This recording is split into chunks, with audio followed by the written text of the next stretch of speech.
오늘 읽었던 본문 중에 26장 마태복음서 26장 29절에 보면 내가 너희에게 말한다. 이제부터 내가 나의 아버지의 나라에서 너희와 함께 새 것을 마실 그날까지 나는 포도나무 열매로 빚은 것을 절대로 마시지 않을 것이다. 뭐 이렇게 말씀하십니다. 제가 이 말씀을 볼 때마다 엉뚱한 생각을 몇 가지 합니다. 그 중에 엉뚱한 생각 중에 만약에 예수님이 빵을 먹지 않겠다 이렇게 했으면 어땠을까 이런 생각을 해봐요. 그러면 예수님 엄청 배고프지 않았을까요? 한 2000년 동안 굶으셔야 돼요. 그러니까 엄청 힘드셨을 것 같아요.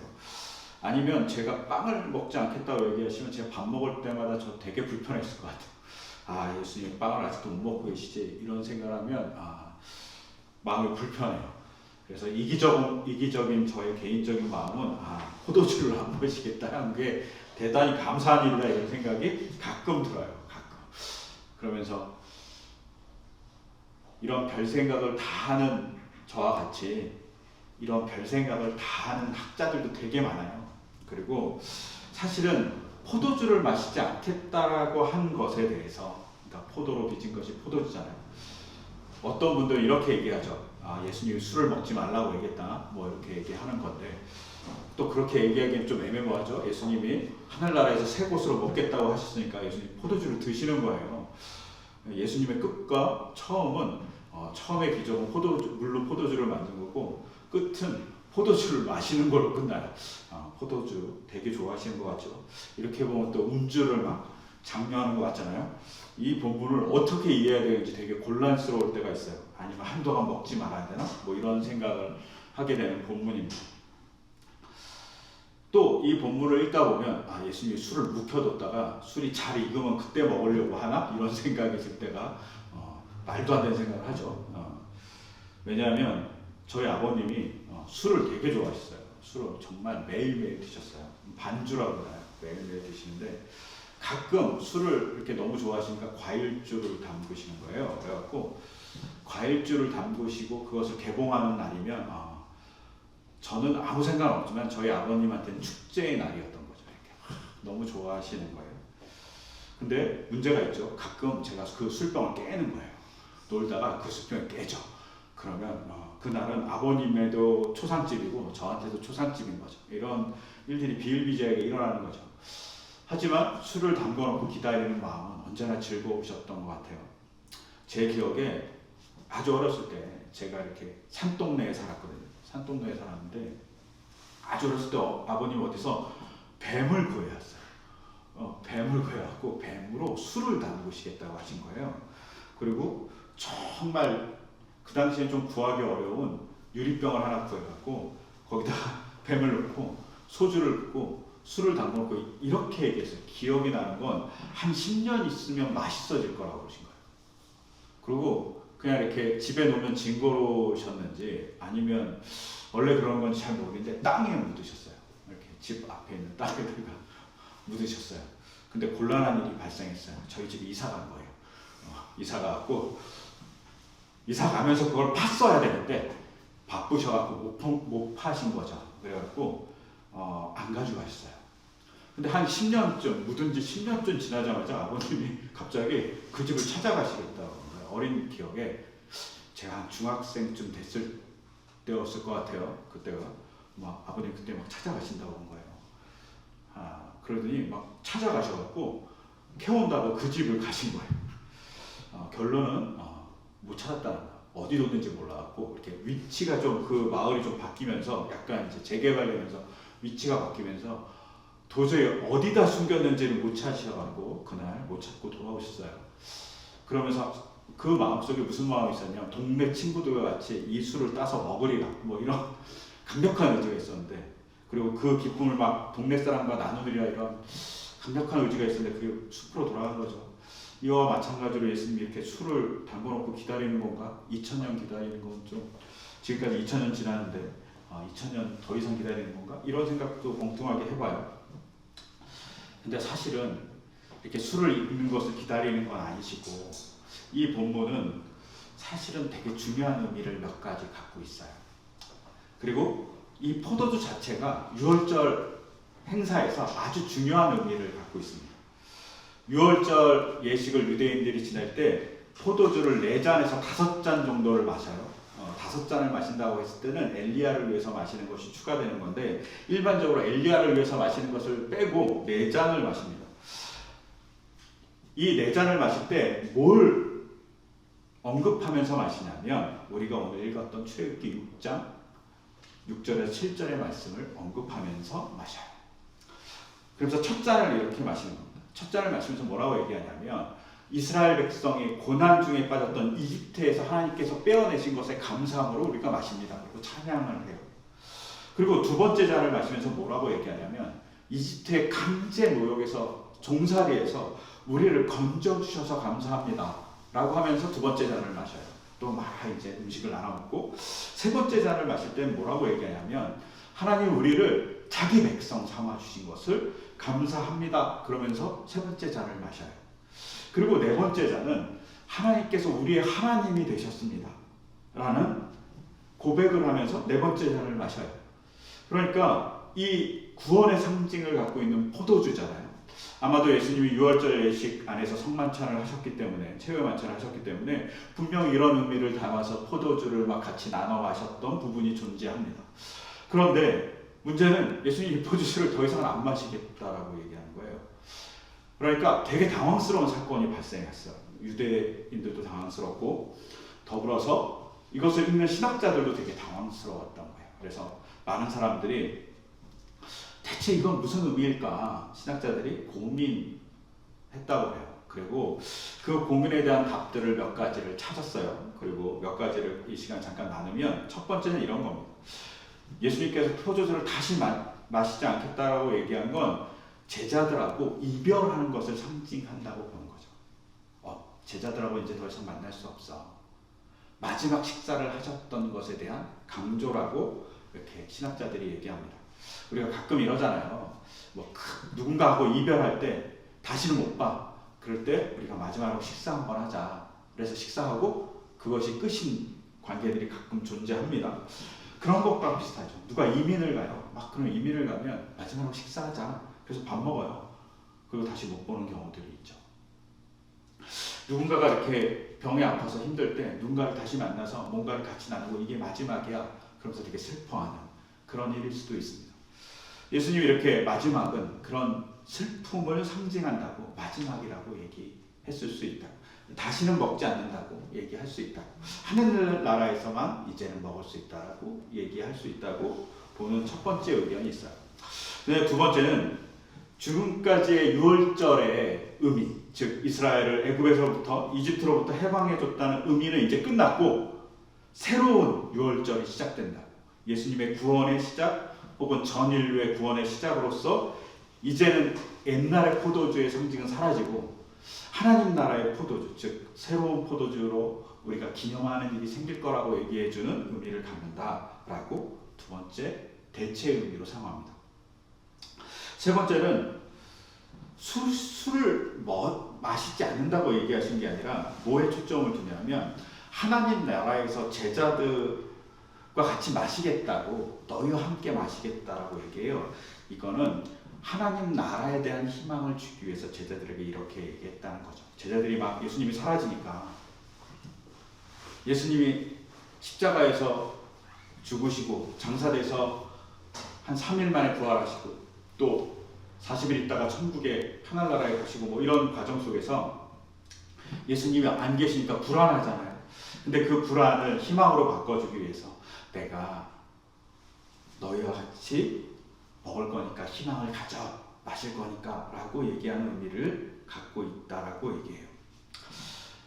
네 번째는 예수님께서 조만간에 당한 십자가의 죽음이지만 다시 살아나실 거라는 것을 강조하기 위해서 내가 살아나면 하늘나라에서 너희랑 같이 마실 거야 라고 얘기하는 또 하나의 희망인 거죠. 살아날 것에 대한 긍정적 희망으로서 이렇게 얘기한다고 크게 이제 신학자들의 얘기를 정리하면 한 이 네 가지 정도로 정리할 수 있어요. 그리고 이것을 조금 더 정리한 것을 좀 강조하는 것은 우리가 잘 봐야 되는데, 오늘 본문에 예수님이 뭐라고 했냐면, 내가 아버지의 나라, 하나님의 나라에 가서 포도주를 먹는데 그걸 뭐라고 얘기하냐면 새 것이라고 얘기해요. 새로운 포도주를 마시겠다라고 얘기하는데 이 새로운 포도주의 새 것이라는 헬라어는 카이노스로 되어 있어요. 근데 새 것이라는 것을 의미하는 헬라어가 카이노스 말고 우리가 잘 아는 것이 있어요. 잘 아는 새 것이 뭐냐면 네오예요. 네오. 정확하게 말하면 헬라어로 네오스입니다. 이런 거 있잖아요. 우리가 만화 영화나 아니면 영화에 보면 새로운 도시를 뉴시티라고 얘기도 하지만 네오시티라고도 얘기하죠. 또 어떤 새로운 소프트웨어나 새로운 물건이 나오면 우리가 뉴 버전이라고 그러기도 하지만 네오 버전이라고 얘기해요. 우리가 소프트웨어 이름을 딱 걸고 네오 이렇게 나오면 새로운 것이라고 생각하잖아요. 또 우리가 옛날에 되게 유명했던 영화 중 하나가 매트릭스라는 영화가 있었거든요. 이 매트릭스라는 영화에서 주인공의 이름이 네오예요. 왜요? 새로운 세상을 이끌 인물이라는 뜻에서 그 이름이 네오인 거죠. 또 우리가 신인류라고 얘기할 때 뉴 제너레이션이라고 얘기하는데 이것을 그냥 네오 제너레이션이라고 얘기하기도 해요. 또 나쁜 의미로 우리 히틀러를 지향했던 게 나치잖아요. 근데 그 신나치를 주장한다는 사람을 우리는 네오나치라고 해요. 그러니까 네오는 새로운 것에 대한 이야기를 하는 것이죠. 근데 이 네오를 쓸 때는 어떤 의미냐면 시간적으로 새로워진 것을 의미해요. 새롭게 탄생했던가 아니면 새롭게 만들어졌거나 아니면 그 다음에 새롭게 만들어져서 똑같은 성질이지만 새로운 것. 소프트웨어가 원래 똑같은 거잖아요. 근데 새로운 것이 태어난 것을 우리는 네오라고 얘기해요. 이걸 좀 잘 알 수 있는 것이 본문이 하나 있어요. 그게 마태복음 9장 17절의 본문이에요. 우리가 잘 아는 거예요. 새 포도주를 낡은 가죽 부대에 담는 사람은 없다. 새 포도주를 새 부대에 담는다. 이렇게 얘기하잖아요. 그때 새 포도주의 새는 네오로 되어 있어요. 되게 이상하죠. 여기서는 카이노스를 쓰지 않아요. 여기는 그냥 똑같은 포도주. 매년마다 새롭게 만드는 포도주는 새 부대에 담는다는 거예요. 그러니까 본질이 변하지 않아요. 포도주라는. 근데 카이노스라는 이 헬라어를 쓰면 어떤 의미냐면 본질적으로 아주 새로운 것을 의미하는 거. 완전히 다른 포도주라는 거죠. 성질이 다른 거.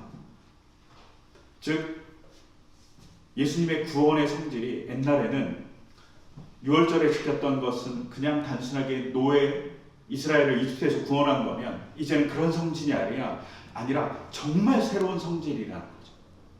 그것을 기념하는 것을 주님께서 너무나도 기쁘게 준비하시기 때문에 하늘나라에서 새 것을 누구와 제자들과 같이 마시겠다라고 얘기하는 거죠. 그래서 이런 의미로 받아들이면 정말로 새 것을 마시겠다라는 그 말씀이 되게 은혜로 다가오죠. 근데 이렇게 오랫동안 이렇게 막 추측을 하다가 최근 들어서 신학계의 또 다른 흐름 중에 하나가 뭐냐면 유대인의 시각으로, 그러니까 예수님 당시의 유대인의 시각으로 성경을 보면 어떨까? 아니면 성경을 보면 어떨까?라는 새로운 관점이 하나 생겼어요. 근데 이 관점으로 보면 포도주를 마시지 않겠다라는 말이 다른 의미로 다가오는 거예요. 여러분, 성경에서 포도주를 마시지 않는 사람들이 누굴까요? 포도주를 마시지 않겠다고 선언하는 사람들이 있어요. 나시린이에요. 나시린의 규정을 보면 시체를 만질 수 없어요. 부모님이 돌아가셔도. 머리카락을 자르면 안 돼요. 그리고 포도나무에서 난 어떤 열매건 즙이건 음료수건 먹을 수 없어요. 그게 그의 상징이에요. 그래서 유대인들은 나시린이 된다는 말을 할 때 나는 포도주를 먹지 않겠어 라고 얘기하는 것이 나시린이 된다는 의미죠. 근데 우리가 나시린 하면 생각나는 사람이 몇 명 있잖아요. 대표적인 사람이 삼손이잖아요. 이게 우리만 그렇지 않고 유대인들도 비슷합니다. 그래서 유대인들이 나시린이 되겠어 라고 얘기할 때 비유적으로 이렇게 얘기해요. 나는 삼손과 같이 되겠어 라고 얘기하면 자기는 나시린의 과정을 걷겠다 그 기간을 갖겠다 이런 얘기라는 거예요. 심지어 삼손의 아버지가 마노아인데 나는 마노아의 아들같이 되겠어 라고 얘기도 한다는 거예요. 조금 더 꼬아서 이렇게 얘기하는 사람도 있다는 거예요. 나는 드릴라의 남편이 되겠어. 삼손의 아내가 성경에 드릴라가 있잖아요. 그러면 나는 드릴라의 남편이 되겠어 라고 얘기한다는 거죠. 근데 이와 비슷하게 나는 포도주를 마시지 않겠어. 그러면 나시린이 되겠다는 겁니다. 근데 성경상에서 기간적으로 나시린이 되는 사람들이 한 것이 정확하게 나오진 않지만 정확하게 나오는 몇몇의 사람들은 한 일이 있어요. 그게 뭐냐면 이스라엘 백성 구원하는 일이에요. 삼손이 그랬고 사무엘이 그랬습니다. 자신이 하나님의 명령에 순종해갖고 그냥 경건한 생활을 하는 것이 아니라 누군가의 아픔에서 구원해주는 구원자로서의 역할을 한다는 것이죠. 즉 예수님이 유대적 관점에서 이 본문을 읽으면 예수님이 제자들을 내팽개 치지 않을 거야. 나는 너희들을 언제나 구호해주는 구원자로서 삼손과 같이 너희 옆에서 있을 거야 라는 예수님의 다짐이고 선언이고 약속이라고 볼 수도 있다는 거죠. 예수님이 이 성만찬을 통해서 최후의 만찬을 통해서 뭘 얘기해 주고 싶으냐면 유대인의 관점에서는 포도주는 지켜주시고 구원해 주시는 예수님이 있다는 사실을 잊지 말라고, 내가 그렇게 하고 있다라고 얘기하신 예수님의 다짐을 보라는 거죠. 대천덕 신부님께서 구원에 대한 이야기를 한 것이 기억나요. 대천 신부님께서 구원에 대한 얘기를 하면서 이렇게 얘기하셨어요. 성경을 잘 읽어봐라. 예수님의 구원에 대해서 얘기할 때 영혼만 구원한 적이 있냐? 거라사의 광이 그에게 너의 영혼만 구원해. 그리고 그의 병들고 귀신 들린 것을 내버려 두셨냐? 그렇지 않다는 거예요. 그의 병들고 아프고 소외당하고 귀신 들렸던 그를 고쳐줬다는 거죠. 버림받은 여인이 있어요. 그리고 가늠했다고 사람들에게 손가락질 받는 여인이 있어요. 근데 그 여인을 구원해 줄 때, 그래, 네 영혼은 구원해 줄게. 그 대신 너의 육체가 잘못했으니까 벌을 받아. 그러면서 돌을 던져. 이렇게 얘기하지는 않는다는 거죠. 그 여자의 돌 맞음도 구해 주셨다는 거죠. 돌 맞지 않게 만들어주면서 다시는 죄 짓지 말라고 얘기해 주는 거죠. 그 다시는 죄 짓지 말라는 것이 그 여자뿐만 아니라 그 여자를 아프게 만들었던 남자에게도 하시는 말씀일 거예요. 또한 병자를 고칠 때, 문둥병자를 고칠 때, 그래, 너 육신이 그렇게 고생했지? 이제는 너의 영혼은 편안해지니까 하늘나라에 갈 거야. 이렇게 얘기하지 않는다는 거죠. 그의 문드러진 손을 잡아주면서 힘들었지라고 얘기해 주신 거죠. 네 병이 날 거라고 얘기해 주시는 것이 예수님의 구원이라고 대천적 신부님이 얘기하시는 걸 들은 적이 있어요. 예수님이 나신으로서 내가 존재한다고 얘기한 것은 제자들을 버리지 않겠다는 거죠.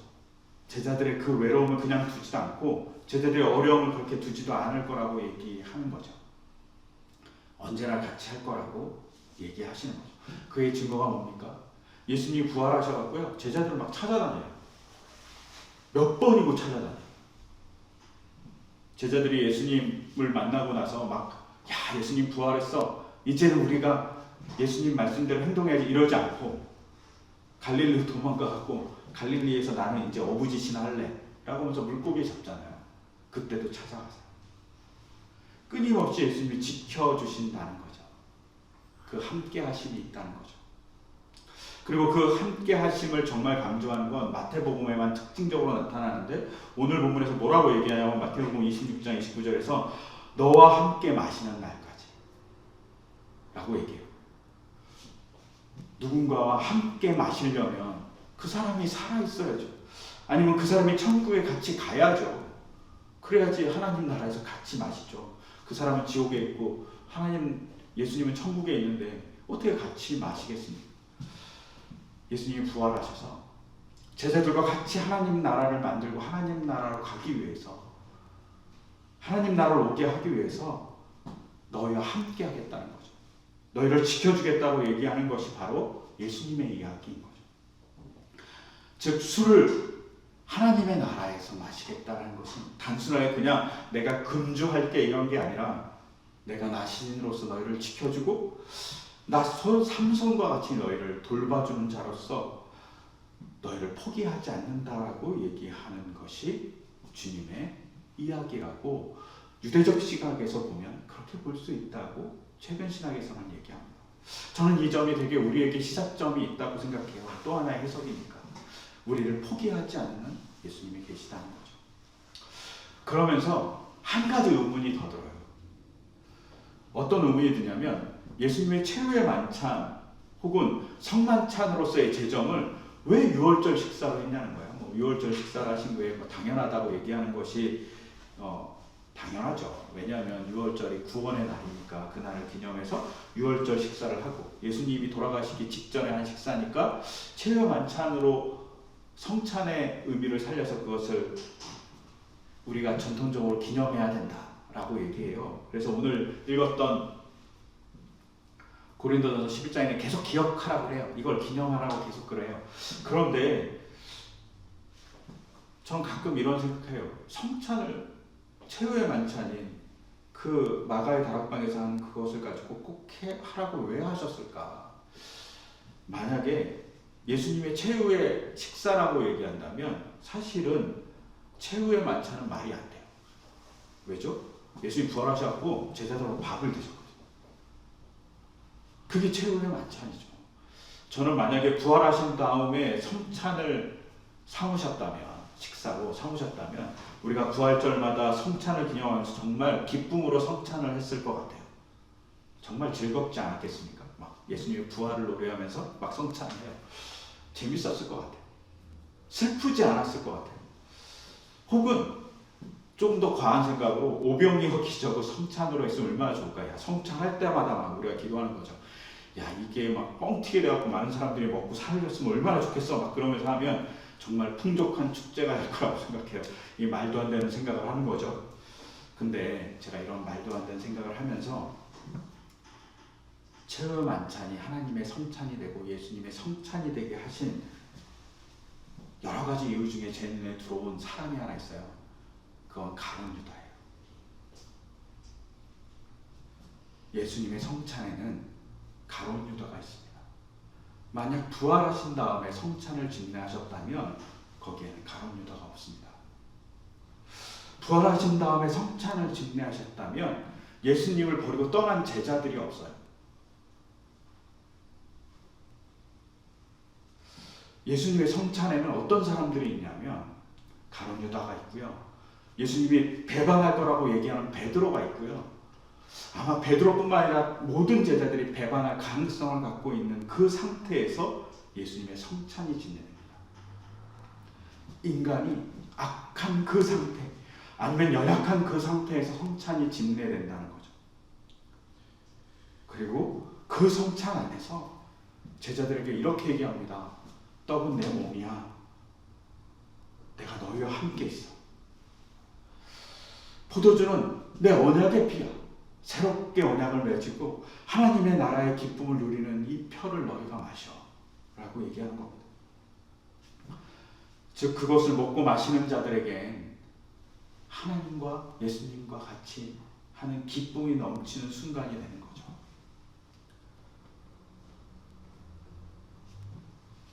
그리고 그것을 통해서 예수님은 이미 너희가 배반할 것도 알아. 하지만 내가 너희와 함께 있을 거야.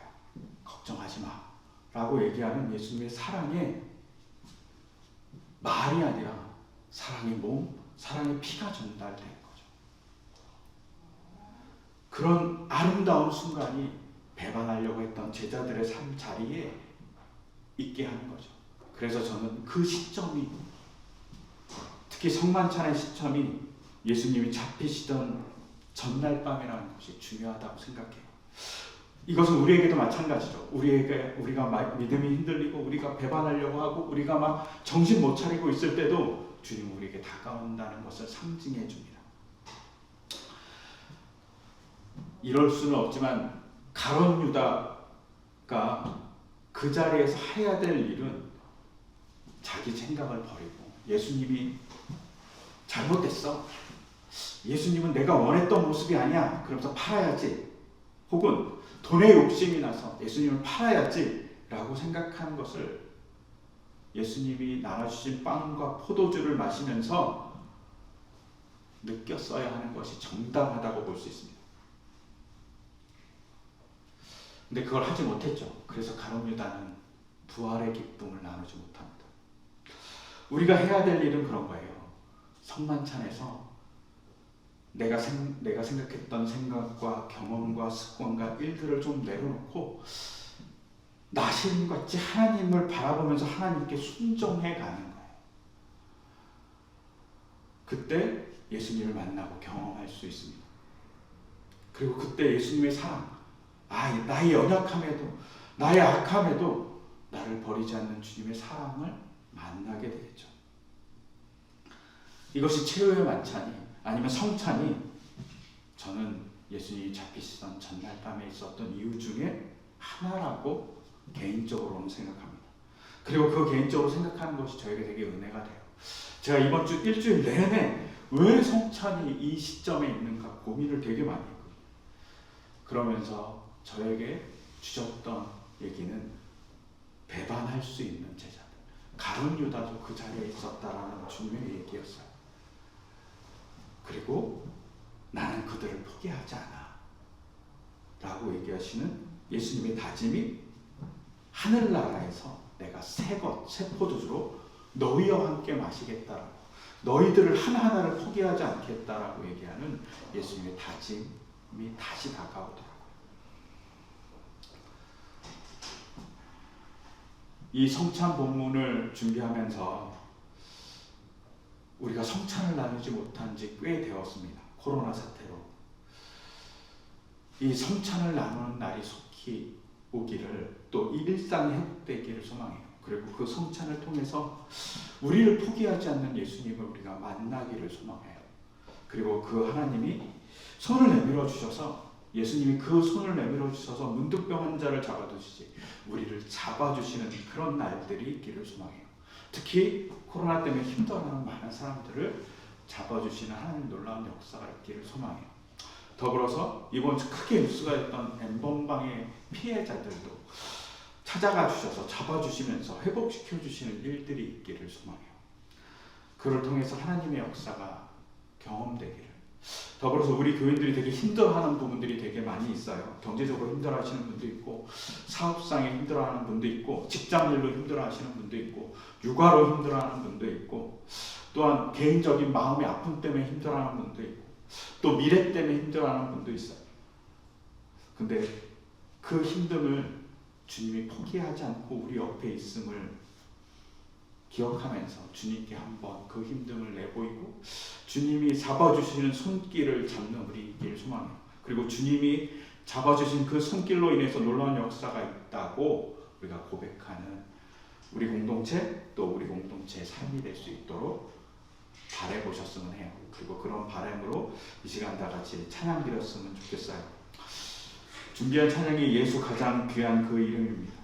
이 찬양의 후렴 부분에 예수 나의 손 잡아주시는 가장 귀한 분이라는 가사가 있습니다. 우리를 위해서 자기 손을 내밀어서 잡아주시는 분입니다.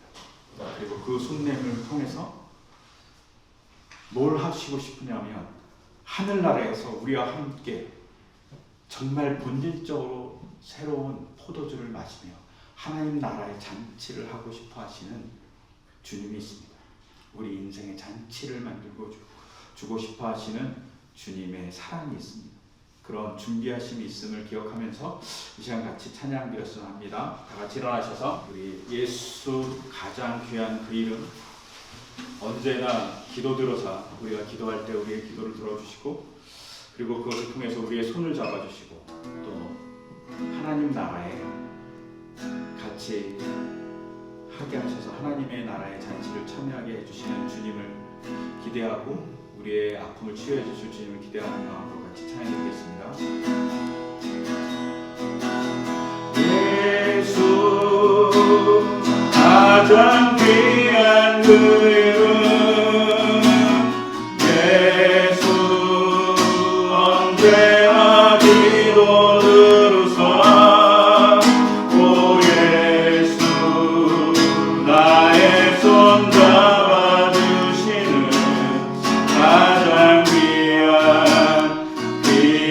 그 이름 예수 가장 귀한 그 이름 예수 가장 귀한 그 이름 예수 언제나 기도 들으사 오 예수 나의 손 잡아주시는 가장 귀한 그 이름 예수 찬양하기 원하네 예수 찬양하기 원하네 예수 처음과 나중 되시는 오 예수 날 위해 고통 당하시 가장 귀한 그 이름 예수 왕의 왕이 되신 주 예수 왕의 왕이 되신 주 예수 당신의 뜻 없는 사람 오 예수 목소리 높여 찬양해 가장 귀한 그 이름 나를 지으신 주님 내 안에 계셔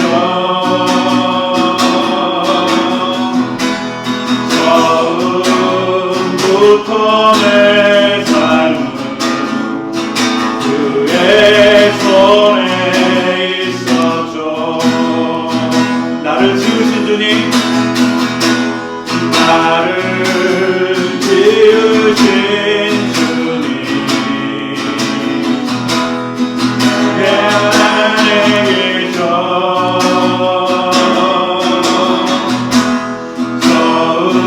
처음부터 내 삶은 그의 손에 있었어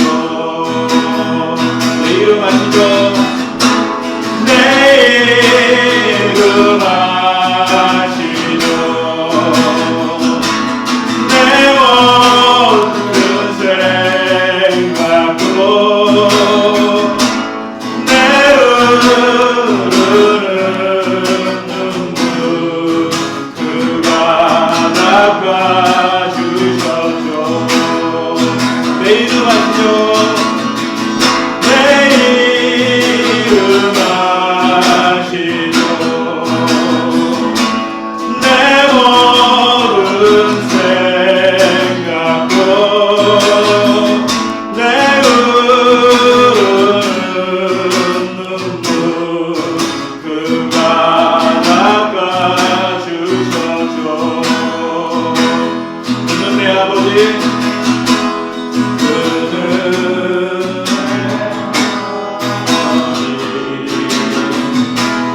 난 그의 소유 내가 어딜 가든지 날 떠나지 않죠 내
시작